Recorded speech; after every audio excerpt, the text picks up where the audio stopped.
नमस्कार. मी नीलाक्षी काळे-सालके. मातृगंधाच्या सणांच्या गोष्टीमध्ये आपण ऐकणार आहोत हनुमान जयंती. हनुमान जयंती म्हणजे हनुमानाच्या जन्माचा उत्सव. हा सण चैत्र पौर्णिमेला असतो. रामनवमीच्या पाठोपाठ हनुमान जयंती येते. श्रीराम म्हटले की हनुमानाची आठवण होते, कारण हनुमान हा श्रीरामाचा एकनिष्ठ भक्त आणि सेवक. राजा दशरथाला मुलगा नसल्यामुळे त्याने पुत्र कामेष्टी नावाचा यज्ञ केला. तेव्हा अग्नीने प्रकट होऊन त्याला प्रसाद दिला व त्या प्रसादाचे 3 वाटे करून आपल्या 3 राण्यांना देण्यास सांगितले. त्यातला काही भाग एका घारीने पळवला. केसरी नावाच्या वानराची बायको अंजनी जिथे तपश्चर्या करत होती, तिथून ती घार उडत असताना तो प्रसाद घारीच्या पंजातून निसटून अंजनीच्या हातात पडला. त्या प्रसादामुळे तिच्या पोटी हनुमानाचा जन्म झाला.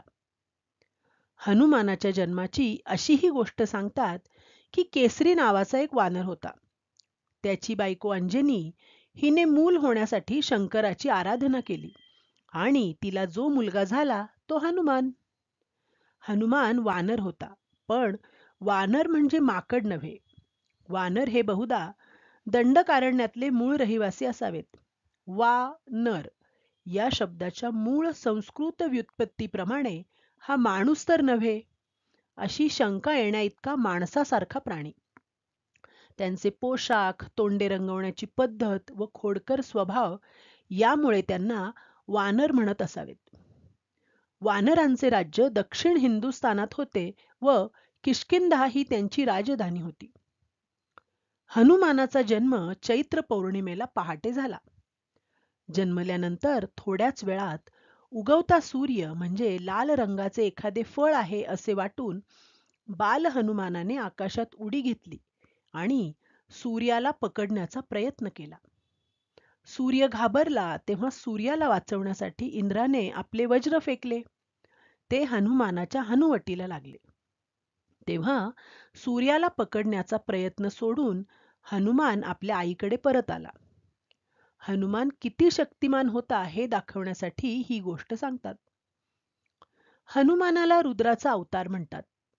तसेच मरुत किंवा वायूचा पुत्र म्हणून त्याला मारुती असेही म्हणतात. तो ब्रह्मचारी आणि अतिशय शक्तिमान होता, तसेच तो विद्वानही होता. रामायणात असे सांगितले आहे की हनुमान अतिशय शुद्ध भाषा बोलत असे.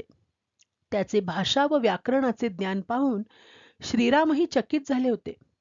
तो श्रीरामाचा एकनिष्ठ भक्त होता. रामायणाच्या कथाभागात श्रीराम वनवासात असताना रावणाने सीतेला पळवून नेले. श्रीराम व लक्ष्मण तिचा शोध घेत असताना त्यांची सुग्रीवाशी गाठ पडली. इथून हनुमानाचा रामकथेत प्रवेश होतो. सीतेचा शोध करण्यासाठी सुग्रीवाने आपले वानर सैनिक सर्व दिशांना पाठवले. त्यात हनुमान दक्षिण दिशेला गेला. सीतेला खूण म्हणून दाखवण्यासाठी रामाने आपली अंगठी त्याच्याबरोबर दिली होती. शोध घेत घेत दक्षिणेचा समुद्र ओलांडून तो लंकेत पोहोचला. लंका ही रावणाची राजधानी. इथे त्याला अशोकवनात सीता सापडली. हनुमानाने सीतेला श्रीरामाची अंगठी दाखवून श्रीराम तिला सोडवायला येत असल्याचा निरोप सांगितला.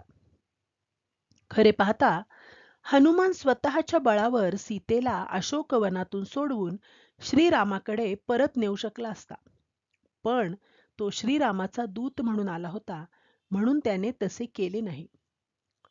सीतेला निरोप सांगून झाल्यानंतर त्याने अशोकवनातील झाडे उपटायला सुरुवात केली. काही वेळाने त्याला पकडायला आलेल्या रावणाच्या सैनिकांकडून पकडून घेऊन तो रावणाच्या दरबारात गेला. तिथे त्याने आपण श्रीरामाचा दूत असून रावणाने सीतेला सोडून द्यावे असे सांगितले. तेव्हा रावणाने त्याच्या शेपटीला कापड बांधून आग लावून दिली. हनुमानाने आपल्या शेपटीने लंकेत सर्वत्र आगी लावल्या. मग शेपटी समुद्रात बुडवून विझवली आणि तो परत श्रीरामाकडे आला. पुढे श्रीरामाच्या सैन्याबरोबर हनुमान पुन्हा लंकेत गेला. श्रीरामाच्या आणि रावणाच्या सैन्यांमध्ये मोठे युद्ध झाले. एकदा लक्ष्मण लढता लढता बेशुद्ध झाला. तेव्हा लक्ष्मणाला ज्या औषधाची जरूर होती ते त्याला वेळेवर मिळावे म्हणून वनौषधींची झाडे असलेला सबंध द्रोणागिरी पर्वतच हनुमानाने उचलून आणला आणि लक्ष्मणाचा जीव वाचवला. रावणाला मारून श्रीरामाने बिभीषणाला लंकेचे राज्य दिले. नंतर तो लक्ष्मण आणि सीतेसह अयोध्येला परत आला.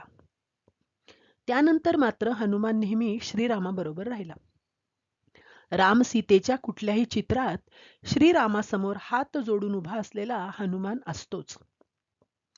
हनुमान जयंतीच्या दिवशी पुरुष देवळात किंवा घरी मारुतीची पूजा करतात. हनुमानाची देवळे भारतात सगळीकडे आहेत, पण महाराष्ट्रात रामदास स्वामींनी रामभक्तीबरोबर मारुतीची भक्ती वाढवली. शिवाजी महाराज ज्यावेळी स्वराज्य स्थापन करत होते त्याच वेळी रामदास स्वामींनी गावोगावी मारुतीची देवळे व तालमी स्थापन केल्या आणि तरुणांनी हनुमानाचा आदर्श पुढे ठेवून बलोपासना करावी असा उपदेश केला. समर्थांनी स्थापन केलेले 11 मारुती प्रसिद्ध आहेत.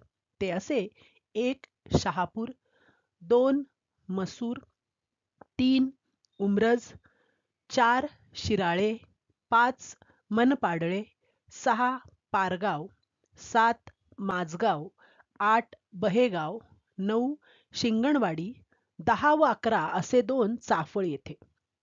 ही ठिकाणे कृष्णेच्या खोऱ्यात असून स्वराज्याच्या दृष्टीनेही महत्वाची होती.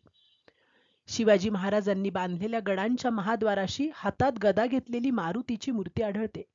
एका हातात गदा व दुसऱ्या हाताच्या पंजावर द्रोणागिरी पर्वत असलेली मारुतीची मूर्ती देवळात असते. पण मूर्ती नसेल तर एखाद्या दगडाला तेल आणि शेंदूर लावूनही मारुतीची स्थापना केलेली आढळते. लोकांनी, विशेषतः तरुणांनी हनुमानाचा आदर्श पुढे ठेवावा, त्याच्यासारखे बलवान व चारित्र्य संपन्न होण्याचा प्रयत्न करावा, हा विचार हनुमान जयंती साजरी करताना असायला हवा. धन्यवाद.